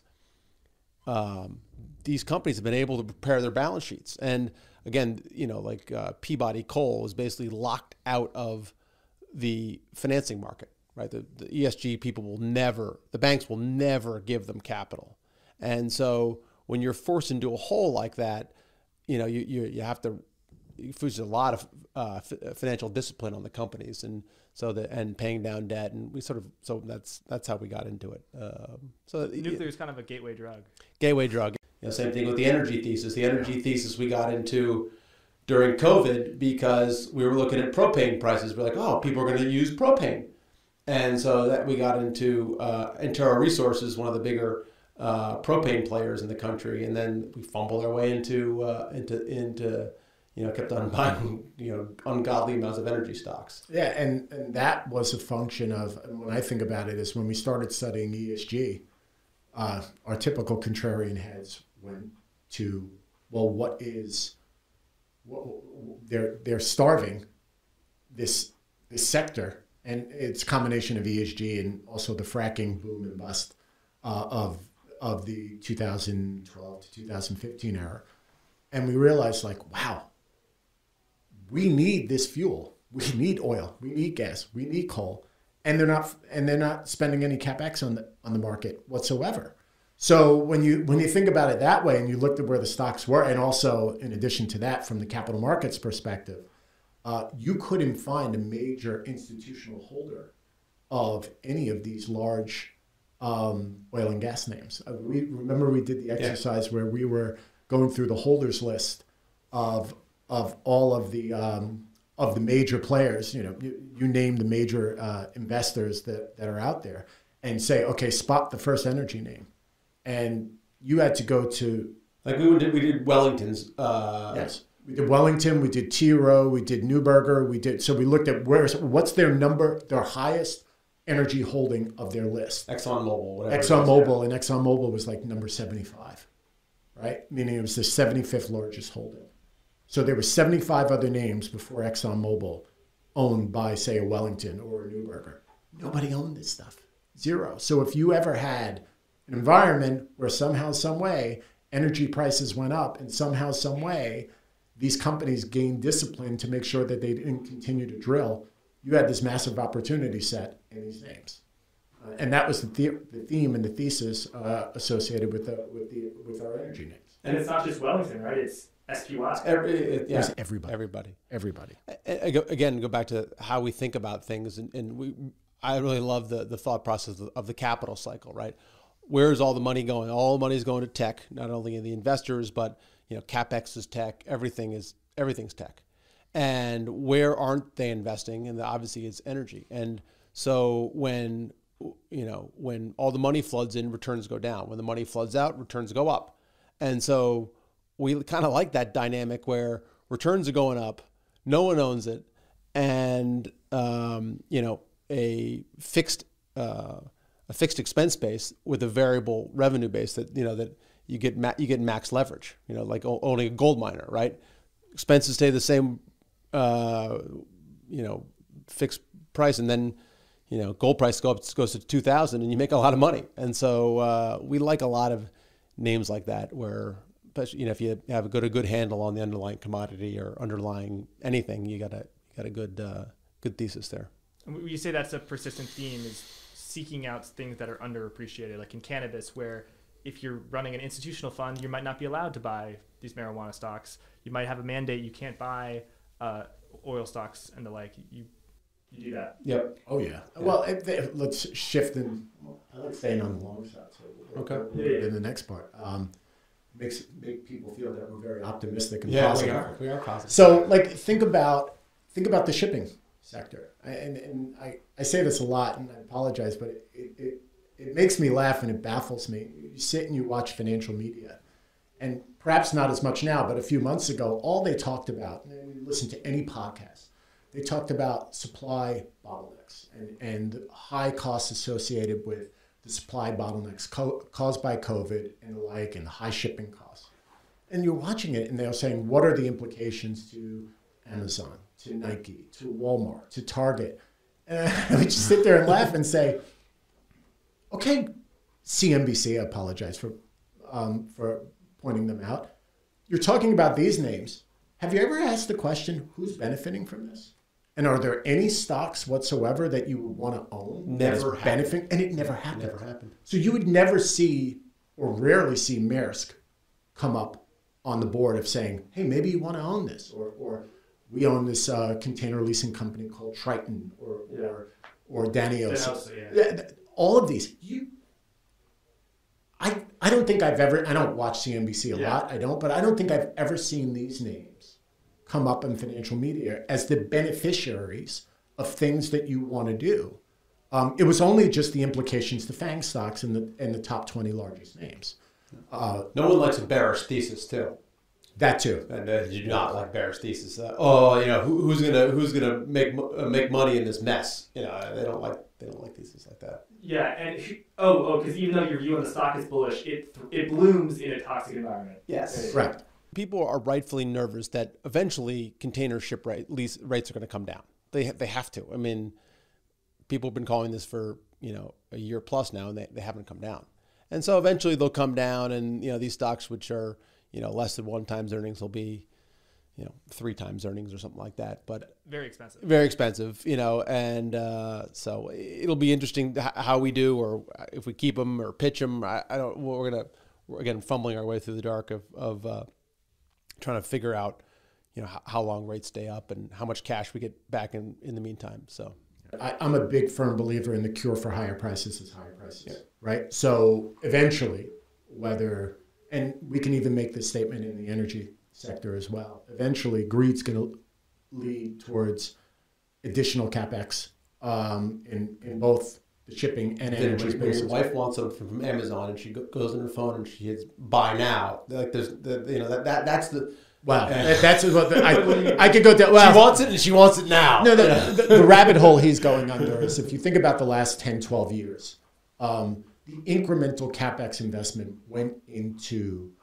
let's call it, tech-related investments, right? So the 20th software company or the 15th online auto dealer or something tech-related that would have the ability to get a 30 or 40 times revenue multiple. So that's where all the money went. And we also spent a lot of money in the payments, so just getting back to financial services, a lot into the payment side of the business. So the ability for my wife or someone's husband to press click on Amazon and get that thing the next day, right?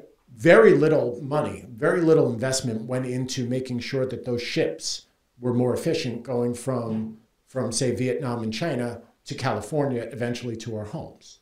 So we've had 20 some odd years of minimal CapEx associated with that part of the plumbing to get from click to the packaged goods to our house. I think that's the reason why we're seeing the benefit in our investments right now. All these ports are owned by government entities, and we know how awful the governments run. They're not forward thinking CapEx people, and so the Port of Los Angeles looks the same way it did in 2001 or 10 years ago. And there's just the only we give Amazon a lot of credit. We don't own the stock, but they were the only person over the last 10 years really investing in infrastructure assets. Vin and I had this debate going back. We owned the stock AirCap a long time ago, and news press release came out and says Amazon's buying aircraft. And Vinny goes, that's a terrible idea. I go, what do you mean terrible idea? I think it's a great idea. And they were buying their own aircraft. And, they, of course, the equity markets allowed them to lose money doing that. But, they were the optimally set up for COVID. Yeah. They were perfect. I mean, I got to give them a lot of credit. I do. And do you see supply coming back? Are people building a lot more ships? Because not yet. So shipping rates are high. In certain sectors, they are. The container ships, they deliver in like 24. Right. They start coming in. But they're certainly not building any more product tanker, like gasoline tankers. I mean, why not? Gasoline's dead in 10 years, right? Mm. So they're not building any more product tankers. They're not building any more, they call dry bulk, because they carry steel and coal. And so you can forget about that. They are building LNG ships. I'm forgetting some. Going back to your thesis that the big short can be found within the long-term debt cycle. You in that report. Well, let's make it clear. I loved the BCA, the Bank Credit Analyst, wrote this report in like 2001. Which is the ending of the debt supercycle. Yes. And so I loved it when I read it, 20 plus years ago. It feels like we're closer to the end of this debt supercycle. Like that we're pushing the outer bounds of what the Fed can do, and the Fed's now in a box with the 7% inflation. It's going to come down, but I mean, can you imagine? People are like, what's the tail risk? What's the tail risk? Can you imagine if inflation's 7% a year from now? I mean, was the S&P going to be down? A lot. Yeah. I mean, I'm not calling for that, but that's the risk. I just think that, you got to be careful here. I really do. And the sad thing is that retail got buried. I mean, everybody piled into crypto except for the, Novogratz and the Winklevi and, those guys got the low. Everyone else got it, higher. Everybody. Same thing with, retail got all these stocks higher. The ones that have crashed, the ARK and stuff like that. If you did Apple and Google, you're fine. But, that's the sad part about this. They did it again. Yeah. Well, I ask because in that report where you talk about the debt supercycle, you note that your views on the dollar and fiscal deficits orient you to own gold, silver, precious metal, mining stocks. And I believe you also said crypto, although you noted that you were more constructive on Ethereum than Bitcoin. Mm-hmm. But now it sounds like you are a little bit more skeptical about crypto, at least for the short-term view. So we pitched our crypto last spring. So it was we got the spilks and just dumped it. But it was a great trade. We just started doing more work. As reporter, we have these ideas and themes. We sometimes put them in the portfolio, sometimes we don't, but we try to back them up and support it with fundamental work behind. So crypto is one of the things that we owned a little bit of Ethereum, a little bit of Bitcoin at one point. But the more and more work we did, the more and more concerned I started to get, and Porter started to get. And in particular, no, you're the one who goes dark on the leverage. Yeah, I do. I just sort of let it glaze over my eyes. And in particular, I started hearing the concepts of DeFi and the like, and I realized that all they were doing, what it seems like they were doing to me, is recreating a shadow banking system based upon what is called smart contract, which is really secured lending. And the only thing that they were providing financing for was crypto. There was no real live use case, or at least at this point in time, there really hasn't been. And I think what I felt like I was seeing was significant leverage on leverage without anybody really taking money out of the system. They were just putting it into stable coins and leveraging it further and leveraging it further. And then we could get into the whole, and Bloomberg just wrote a piece on this, which I think is causing quite controversy. There's no money supporting this thing, real fiat, well, let's call it fiat money. Tether. Tether, because no one's taking money out yet in a massive way. And that really scared me. And I said, I don't want to be there, even though I think conceptually Bitcoin is a form of digitized gold, or conceptually Ethereum is trying to provide a general ledger system for all things digital and fractionalizing different types of assets. It's the underlying participants and the leverage that they're deploying in those types of instruments that really scared me, and I stayed away. Yeah. And do you have a long-term view that's more constructive, or are there levels that you can get in? How do you think about valuing it? You can't really value on PE. I don't, because your eyes are glazing over at what level do you pick on? How do you value Bitcoin? I mean, you could say the same thing about gold, but gold's been around for, we've been using it as currency for 5,000 years. And so, it wasn't that long ago, our whole monetary system was based on gold. And so it has a really strong historical basis for that. And, when times go bad, people happy to own gold. And is it going to work ever again? I don't know, but we own it. Yeah. But then you get into deeper discussions of decentralization versus centralization, yep. Right? And I would love conceptually to believe in decentralization, but I just do not believe the sovereign governments are going to allow some form of alternative currency other than their own, places like El Salvador and Venezuela excluded, to run amok, so to speak, of having our ability to buy things in Bitcoin here. You just start to lose your power. And so I've always felt, and I felt this from the beginning, in order for Bitcoin to really truly work, we need to have a 7 standard deviation event in the world where we just simply don't believe whatsoever in the nation state, right? Everywhere is Turkey. Everywhere is Venezuela. Everywhere. Yeah. And let's be honest, our sovereign governments are doing their damnedest time to make me feel like the 7 standard deviation event is possible, right? But I still don't necessarily know that it's probable. And I think eventually we have to get man's ability to control money to leave the system. And I do believe they'll revert back to some form of a gold standard, whether it's the United States or whether it's a consortium of, say, Russia and China who want more of a world stage with their currencies. So we gravitate significantly more towards gold because we have history on our side. You know, when the shit hits the fan, I don't think Bitcoin's going to be truly decentralized. You know, if you own gold, you can have it in your backyard. It might be our age, but physical possession of something tangible is far more important than digitized possession, right? I don't trust that your Bitcoin is going to be there at the end of the day.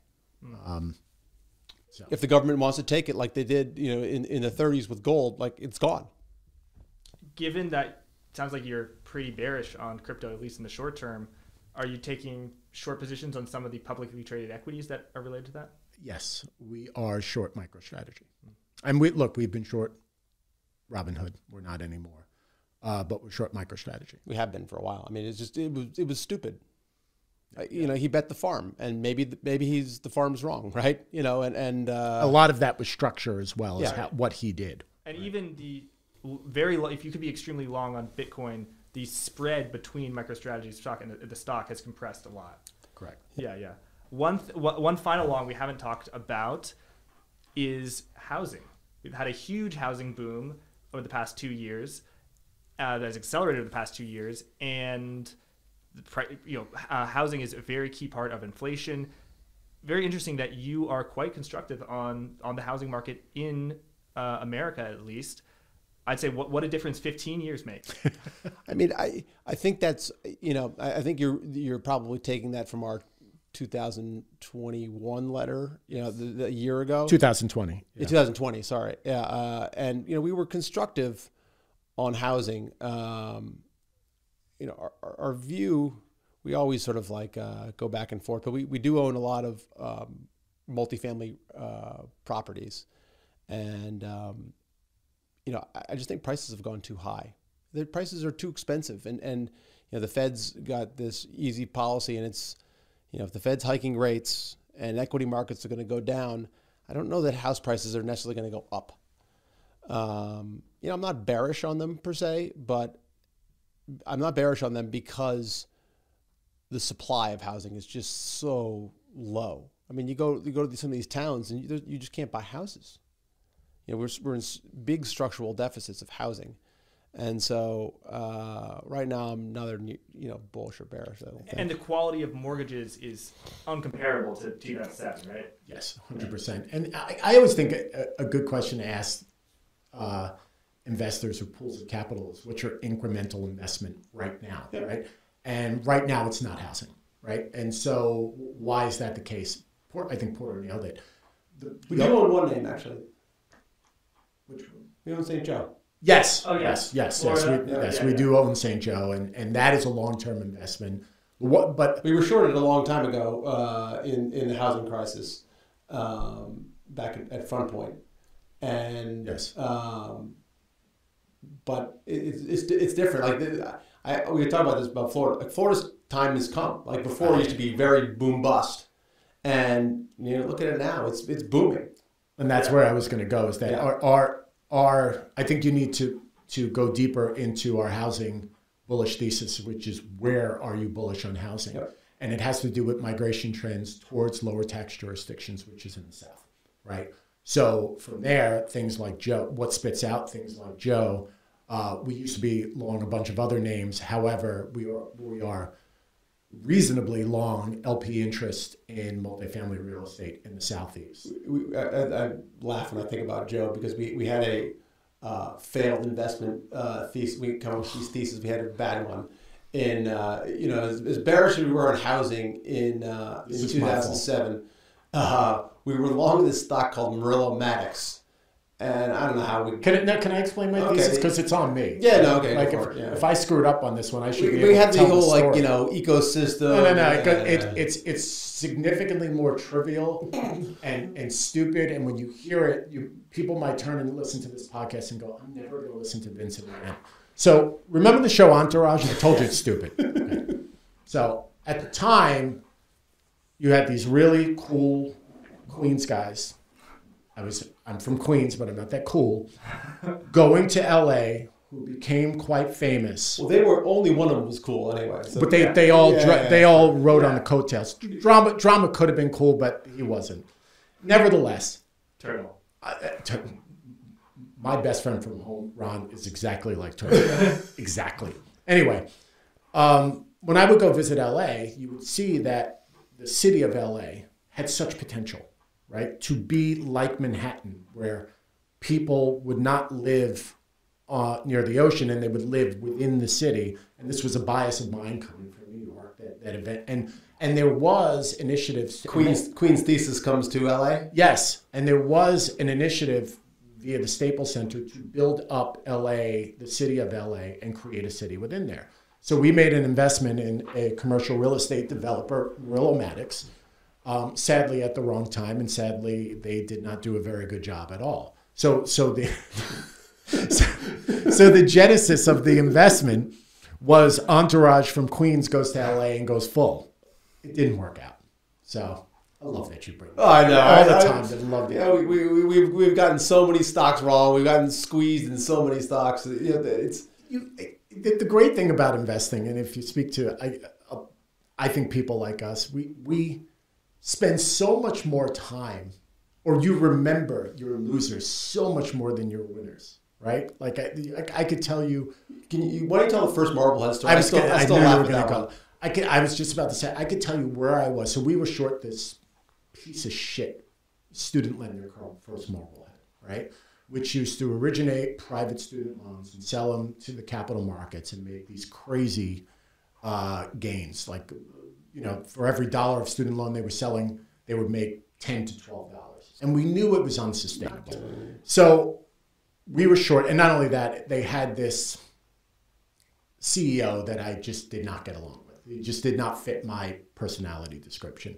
So we were short it. We were short a lot of stocks. We were short a lot of it. And of course, it was, as we usually are, we tend to be a little bit too early, right? Or way too early, to be quite frank. At this time, we were just a little bit too early. It squeezed the heck out of us. It went from like $20 to like $5, and we were shorted it like a lot at $5. No. It was higher than that. Oh yeah, that's right. It was higher than that. And nevertheless, I was in Japan, right, visiting financial. No, you were in Maine. No, I was in. No, you're missing one. What I remember. Okay. When it was squeezing, right? You could tell the main one because that happened too. When I was in Japan and we were looking at financial services stocks, it was one of the deepest squeezes that Marblehead experienced. I remember waking up at 3 a.m. in Japan, just like in a cold sweat, knowing I was getting squeezed. I called up Danny. I go, where is it? He goes, go back to sleep. I go, where is it? Where's the stock? He goes, Vinny, just go back to sleep. You're fine. I got it. The great thing about Danny was no one can take pain on the short side better than Danny. Nobody. And there's nobody you want more in a bear market than Danny Moses. 100%. Oh, he doesn't get pulled out of the short. No, absolutely not. No. Nope. No.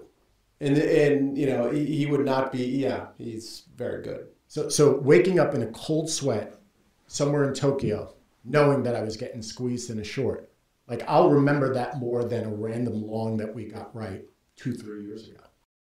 You had this thesis for the upcoming year, which is Lord Voldemort, but it was really Lord Vol. That is volatility. See, he got it. Probably watched the movies. Yeah, probably has. Could you just walk through your general outlook for 2022 as described by Lord Vol? And maybe was it the Dark Lord Has Risen? It was like the fourth one. Vincent, I think you were the originator of this metaphor. So how about we start with you and then we'll go to No, this is all Vincent. Vincent is a pop culture nut. Yes. So this one, the genesis of this was I have read myself and read with my 2 kids these books several times over, and we watch. We're Harry Potter nuts, right? And so I always viewed that scene when Voldemort returns as like it's the seminal moment in the Harry Potter series. Like evil has come back. He was gone for 13 years, and for 13 years they lived this great world risk-free, and they never really worried about Voldemort returning. But only a few of the people knew he was coming back, right? Like the chief mentor, Dumbledore, knew Honig. That's why I put Honig. He's coming back. So our view was, what's going to bring, we always felt Voldemort's coming back. Volatility's coming back to markets. What's going to bring him back? And it was always to us, when they can't do anything about inflation, when they have to start fighting it and have to tighten money, then we're going to start to reveal all the excesses that we've built up over the 10, 13 years. And like we're seeing right now, the minute the Fed is trapped and handicapped, and look, they might have been, I'm not sure, we're in a podcast right now, and I don't know what markets are doing. Their narrative might have been a little bit less hawkish than what the market was expecting, but let's make no bones about it. They have to continue to tighten. And as long as they continue to tighten, volatility down now, by the way. Volatility is going to be back in markets. And there's really not much we can do about it. And we're going to have to learn how to live with it, deal with it. And from a Seawolf perspective, our portfolio, we're going to have to manage through it, which to me meant that we have to do things at a significantly lower gross. And for the first time in ages, we could actually short many names, not just, say, Tesla. But the hardest part, I think, for us now is going to be, we took the top off a lot of these crazy shorts. We some of these stocks are down a lot. Now it's like, it's going to be more hand-to-hand combat, which gets bloody. And so, for people who haven't lived through a real bear market, it gets bloody. Yeah. Very bloody. And just for the younger folks who did not live through it, and we try to tell some of our colleagues that we work with at Seawolf, bear market rallies are vicious, right? The volatility is severe. So you can't get too over your skis, even if you're short, that it's going to continue. So we look at indicators such as relative strength indices or sentiment indicators. And if we earned, quite frankly, too much money on the short side, you have to pull back. Yeah. Right? When you were over-earning. But no one ever does anything, especially if it's going up, Right. Isn't the common wisdom in shorting the opposite, that you want to, when it goes down, you want to add on, and then when it's working against you, you want to retract? We don't do that. We don't do that. Really? Well, it depends. It depends. It's a little bit, to me, it's a little bit more complex.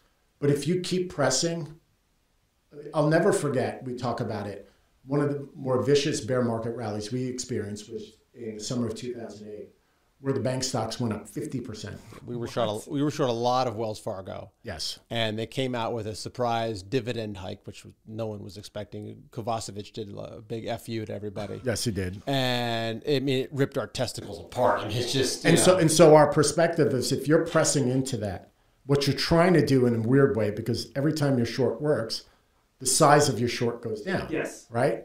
And what a lot of people do is, let's say if it was a 4% short position, it went down 50%. I hope my math is right. You're down to 2%. People are like, I want to make it 4% again. Well, the way I think about it is, you just added another 200 bips of risk at a much lower price, right? Wouldn't you rather take off some of your risk, particularly what we've seen, which are these vicious bear market rallies? You don't want to press into them, because particularly when the RSIs are south of 20, you really should not be pressing into these things with RSI south of 20. You should probably letting them go. We had a short squeeze that happened to us 3-4 days ago. They announced some stupid news and stock went up 20%, and we shorted everything we had and more up there. And when the stock came back down to where it was, we took off that extra capital. Right. But it takes balls. Yeah, it does. And more than just stones, it takes, in my opinion, to have a fundamental perspective on the underlying stocks. So I've always said this to a friend. I was like, we fancy ourselves value investors. I go, I'll give you one of the most negative traits of value investors you'll ever hear. Is they are the most arrogant people you'll ever meet in your life. And you won't see it in a personality, but you'll see it in the way they talk about stocks. They have a certain view and a belief system that a company is worth X, right? And if it goes below X, I'll just buy more. Because if it goes way below that, they'll buy more. They'll buy more. Yeah. I'm right, market's wrong. I mean, that's kind of a definition of arrogance, right? You're not respecting what the market's giving it. We do that sometimes too. We are value investors. So we're guilty of that. But we're okay with it, because we feel like we, as a typical value investor, we have a hands on the fundamentals that we think we're right and the market's wrong.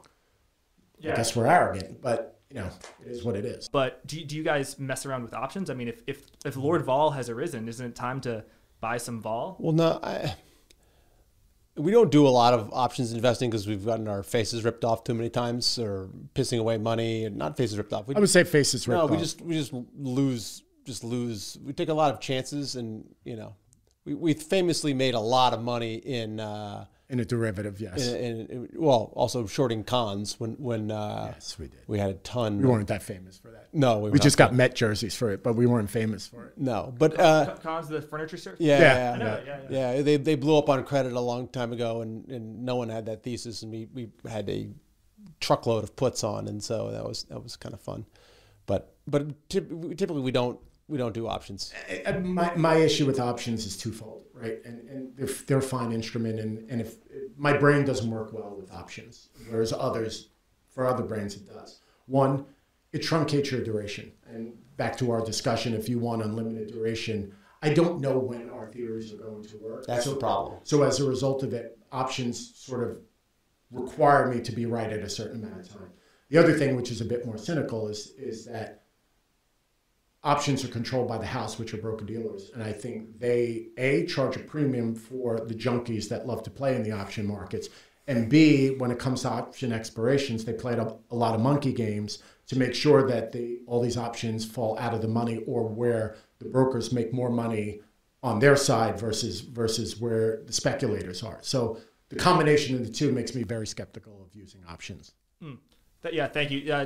I think, like, if, let's say MSOS, taking that as a proxy for marijuana, if over the next 2 years that it's at 20 now, about if it stays at $20, your $30 call option for 2 years will expire worthless. Correct. Even if it goes up to $200 from 2024 to 2025.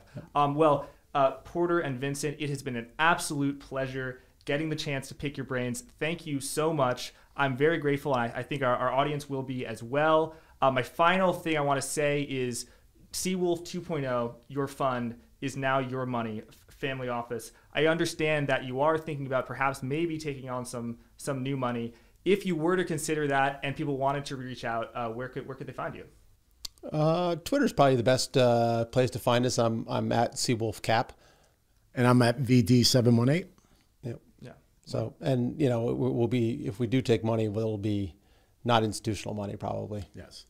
I mean, it's very important for us, for people to have the same philosophical mindset of how we're managing this money.